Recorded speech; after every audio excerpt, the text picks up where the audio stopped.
चलिए सिंपल सा हमारे पास एक क्वेश्चन है कि √3 और √5 के बीच कौन सी वैल्यू हो सकती है। तो पहले तो हमें √3 और √5 क्या होता है यही पता होना चाहिए, √3 और √5 की वैल्यू। तो देखिए √3 की वैल्यू होती है लगभग 1.74 कुछ होती है, 1.74 या 1.73, और √5 की वैल्यू होती है 2.23 के आसपास।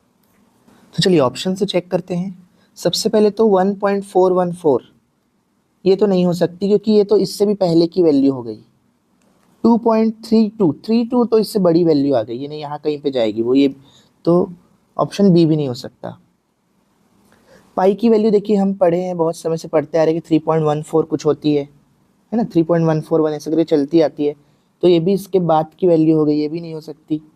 तो सिर्फ एकमात्र वैल्यू बची ऑप्शन डी, जो कि सही भी है। देखिए इसके बीच में ही कहीं आएगी 1.85714, यानी ऑप्शन डी। अब ये तो हम तब निकाल सकते हैं जब हमें √3 और √5 की वैल्यू पता हो। हमें √3 और √5 की वैल्यू ही नहीं पता हो, तब आप कैसे करोगे?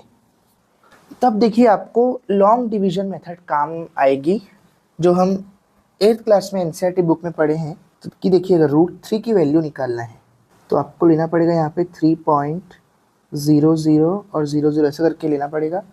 सबसे पहले दो दो का पेयर बनाते हैं और ये आखिरी एक बच रहा है। अब क्या करते हैं, सबसे पहले किसका स्क्वायर करें कि 3 या 3 से कम आए। तो देखिए 2 2 जा करेंगे तो 4 आ जाएगा, ज़्यादा हो जाएगा, इसलिए ये नहीं ले सकते, हमें 1 1 जा 1 ऐसे लेना पड़ेगा। तो देखिए 3 में 1 गया 2, अब उसके बाद डेसिमल आ गया तो डेसिमल लगाना पड़ेगा और ये 2 0 को एक साथ उतारना पड़ेगा यहाँ। अब क्या करते हैं, देखिए इन दोनों को ऐड करते हैं तो 1 + 1 हो जाता है 2, और एक प्लेस को हम फिल करते हैं, ऐसा कुछ फिल करते हैं कि 200 आए या तो उससे कम आए। तो क्या ऐसा करें कि 200 या उससे कम आ जाए। देखिए यहाँ अगर मैं 9 और 9 रखता हूँ तब तो ये ज़्यादा हो जाएगा, 261, तो 9 और 9 नहीं, 8 और 8 रखूँ अगर तो भी ज़्यादा हो रहा है। तो यहाँ पे मैं 7 × 7 रख सकता हूँ, मतलब यहाँ पे भी 7 और यहाँ पे भी 7, तो तब जाके ये आएगा 189, और 200 में 189 गया, कितना बचेगा 11। फिर ये 2 0 को उतारना पड़ेगा आपको।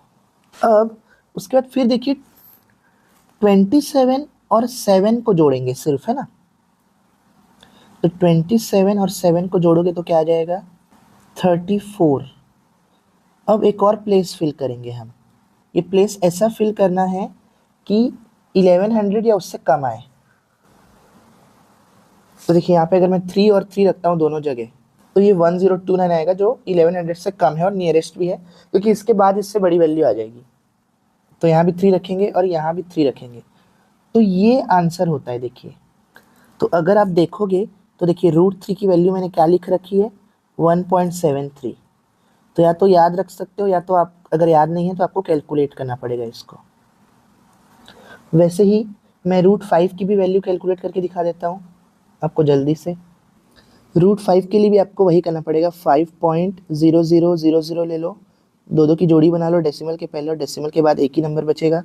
अब ऐसा कोई नंबर चूज करो जिसका स्क्वायर 5 या उससे छोटा हो।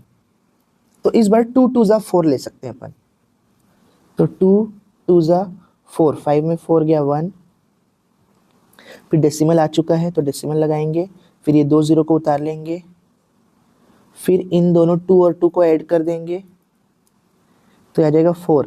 फिर एक प्लेस फिल करेंगे हम, तो 4 के बाद जो ब्लैंक स्पेस है उसमें ऐसा क्या रखें कि 100 से कम आए, तो 2 रखना पड़ेगा। तो 2 2 जा 4, 2 4 जा 8, तो 84 आ जाएगा। 100 में 84 गया।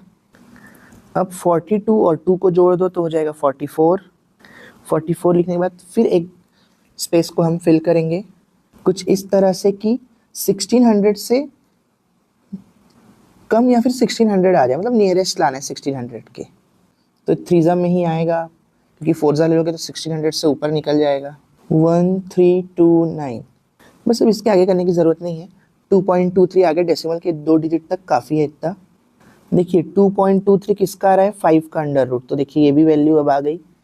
तो इसके बाद फिर इसी स्टेप को आप फिर रिपीट कर सकते हो, क्योंकि एक बार वैल्यू मिल गई तो फिर तुरंत निकल जाएगा। तो अगर आपको ये वीडियो अच्छा लगा हो और समझ में आया हो तो वीडियो को लाइक और चैनल को सब्सक्राइब ज़रूर करें। Thank you.